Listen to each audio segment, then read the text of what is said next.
Nasabi ko na she's the one. Nung nakilala ko sa personally, nalaman ko na may mga common na gusto sa buhay, mga dreams namin, parang same kami. Kaya nakita ko sa kanya na siya talaga yung magiging partner ko in life. Starting today, I promise to be with you always, in bad times, in good times. Sa mga problema pa nating naharapin, sa dinami-dami nating struggles na pagdaanan, I know na kung ano man ang darating, malalagpasan nating dalawa. Happy ako na ikaw yung taong binigay sa akin ni God. I'm always thankful kasi nandyan ka palagi, and I'm always proud of you. I love you.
Actually, through a common friend, through Jonel, my co-teacher, he introduced Vince sa akin. Inano siya sa akin ng friend ko, co-teacher niya din, nireto niya. Tapos ayun, nag-start na doon, nag-uusap kami, nag-video call, ganun. Doon na nag-start lahat. In love with you, be with you, true or lie. Oh, I must be dreaming. Ito yung pangarap ko rin na magkaroon nito kasi sa Qatar nagpo-photoshoot din ako ng mga ganito, wedding, mga event. So malaking bagay talaga ito. Maraming salamat. I love you. Thank you, Vince! I love you! Into you, I'm made to you.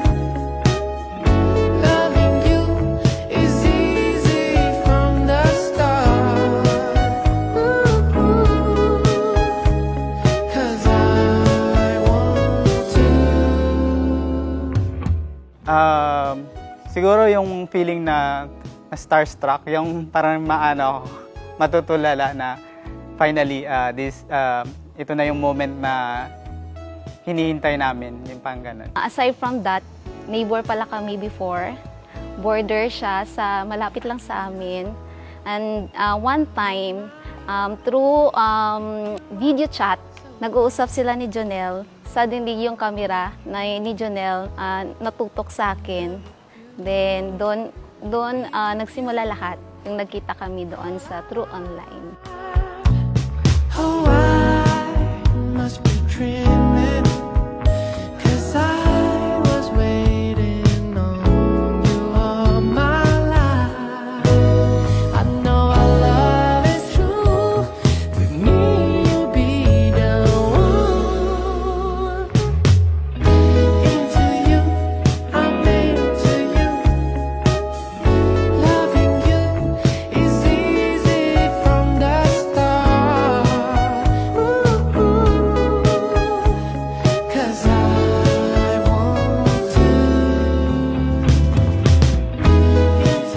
Sabi nga nila, the longer you wait for something, the more you appreciate it. Because anything worth having is definitely worth waiting for. So I can finally say the long wait is over. Today, August 9, 2023, is the beginning of building our dreams and achieving our goal as one. I promise to be with you in good times and bad times, and I also promise to be with you in ups and downs in life.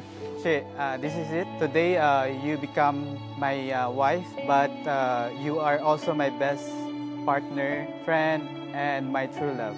I will love, respect, and care for you through all the years of our lives. You are my answered prayer. Thank you for loving me unconditionally.